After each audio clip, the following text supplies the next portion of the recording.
BA प्रथम वर्ष राजनीति विज्ञान के विद्यार्थियों, आज मैं आपको आपके द्वितीय प्रश्न पत्र भारतीय राजनीतिक विचारक के अंतर्गत प्राचीन भारतीय विचारक मनु के अनुसार सामाजिक व्यवस्था या समाज दर्शन के बारे में विस्तार से बताने जा रही हूँ। मनुस्मृति में राज्य के दर्शन का विस्तृत रूप में प्रतिपादन किया गया है, लेकिन राज्य दर्शन की तुलना में भी मनुस्मृति को अपनी सामाजिक व्यवस्था के लिए अधिक ख्याति प्राप्त है।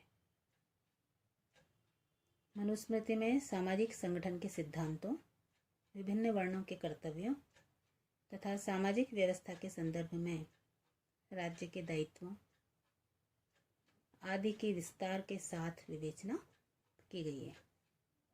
मनुस्मृति में वर्णित सामाजिक व्यवस्था के दो प्रमुख अंग हैं, वर्ण व्यवस्था और आश्रम व्यवस्था। मनु ने वर्ण व्यवस्था और आश्रम व्यवस्था के आधार पर व्यक्तियों के कर्तव्यों का विवेचन किया है।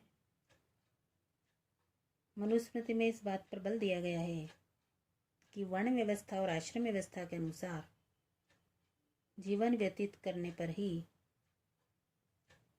जीवन के लक्ष्य धर्म, अर्थ, काम और मोक्ष की सिद्धि संभव हो सकती।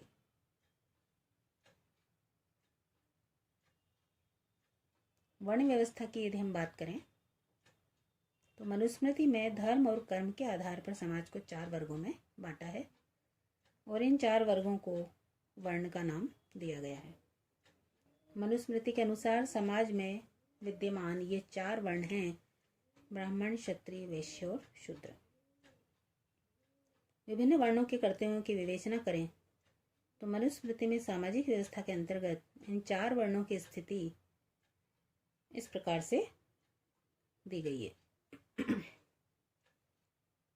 इसमें सर्वप्रथम आते हैं ब्राह्मणों के कर्तव्य और समाज में उनकी स्थिति। मनुस्मृति में वर्णित सामाजिक व्यवस्था में ब्राह्मण वर्ग को सर्वोच्च स्थिति प्राप्त है। ब्राह्मण ब्रह्मा के मुख से उत्पन्न होने के कारण ज्येष्ठ है तथा वे वेदों को धारण करने वाले हैं।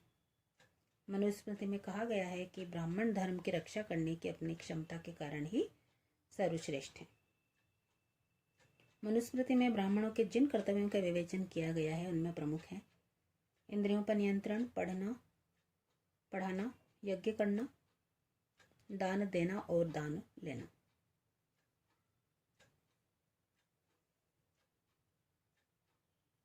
ब्राह्मण का कर्म है कि वे आलस्य रहित होकर वेदों का अध्ययन करे तथा अपने शिष्यों को वेदों का अध्ययन करवाए। सामाजिक व्यवस्था में ब्राह्मण को सर्वोच्च स्थान देते हुए मनु ने इस बात पर विशेष बल दिया कि उसे अहम भाव से दूर रहना है तथा इस बात का ध्यान रखना है कि उसके व्यवहार में निरंकुशता या स्वेच्छाचारिता जन्म न ले सके।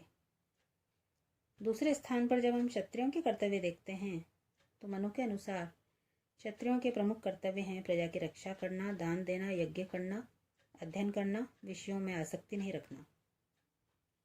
इनमें सर्वप्रमुख जो दायित्व है प्रजा रक्षण ही है।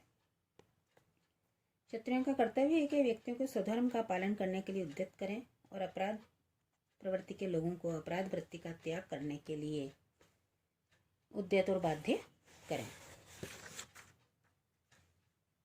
वैश्यों के कर्तव्यों में राज्य की आर्थिक व्यवस्था के संचालन और आर्थिक विकास का कार्य वैश्यों को करना है। शूद्रों के कर्तव्य में शूद्र वर्ण का दायित्व समाज के 3 वर्ण के व्यक्तियों की सेवा करना। मनु ने अपनी सामाजिक व्यवस्था में शूद्रों को निम्नतम स्थान दिया है। मनु ने शूद्रों के लिए वेदों का अध्ययन वर्जित ही नहीं वरन उनके द्वारा वेदों के अध्ययन को गंभीर अपराध माना। मनु ने अपनी सामाजिक व्यवस्था के अंतर्गत 4 वर्णों को भिन्न भिन्न विशेषीकृत कार्य करने के लिए निर्देश दिए हैं, लेकिन साथ ही चारों वर्णों को एक दूसरे पर निर्भर भी माना है।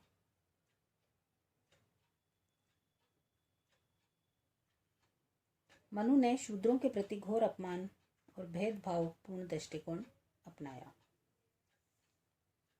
मनु ने शूद्र को बंधुआ श्रमिक की स्थिति प्रदान की। मनु दास प्रथा को मान्यता देते हैं, किंतु उन्होंने किसी ब्राह्मण, क्षत्रिय अथवा वैश्य को दास बनाए जाने का निषेध किया है। वस्तुतः मनु और अरस्तु दोनों की ही दृष्टि जातीय पक्षपात से पूर्ण है।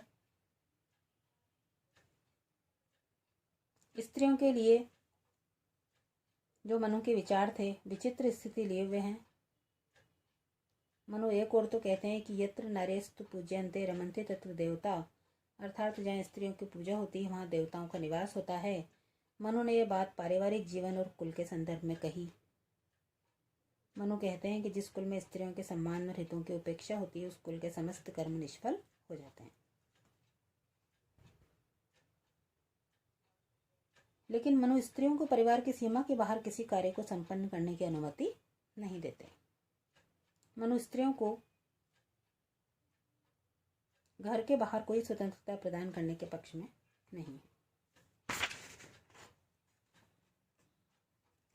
इस प्रकार से मनुस्मृति में स्त्री शिक्षा के लिए कोई प्रबंध या विधान नहीं किया गया। मनु संभवतया स्त्री शिक्षा की कोई आवश्यकता नहीं समझते। अब यदि हम मनु के आश्रम व्यवस्था के बारे में बात करें तो मनु का लक्ष्य है कि व्यक्ति अपने जीवन में धर्म, अर्थ, काम और मोक्ष की प्राप्ति करे तथा समाज के लिए भी सार्थकता के साथ जीवन व्यतीत करे। इसी उद्देश्य से उसने मानव जीवन में काल विभाजन की व्यवस्था की और इस काल विभाजन को आश्रम व्यवस्था का नाम दिया। मनु ने मानव जीवन को 4 आश्रमों में विभक्त किया। जीवन के 4 आश्रम में ब्रह्मचर्य आश्रम, गृहस्थाश्रम, वानप्रस्थाश्रम और संन्यासाश्रम। मनु ने मानव की 100 वर्ष की आयु निर्धारित की और 100 वर्ष की आयु को 4 आश्रमों में बांटा। जीवन के प्रथम 25 वर्ष ब्रह्मचर्य अर्थात विद्यार्थी जीवन या सीखने का काल।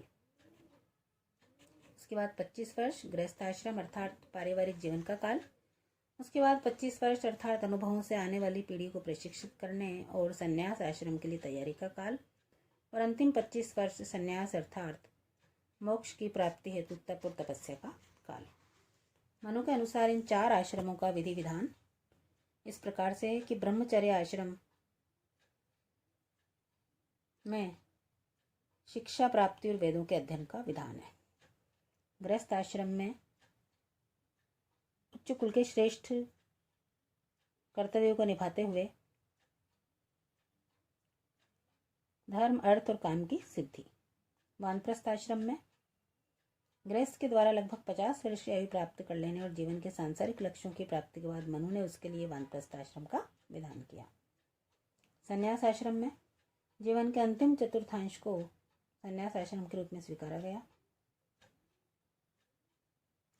आचार्य मनु ने हिंदू धर्म के 16 प्रकार के संस्कारों का भी वर्णन किया।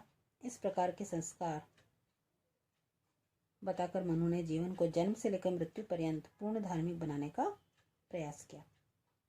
ये संस्कार केवल धार्मिक ही नहीं वरन सामाजिक भी हैं। धन्यवाद।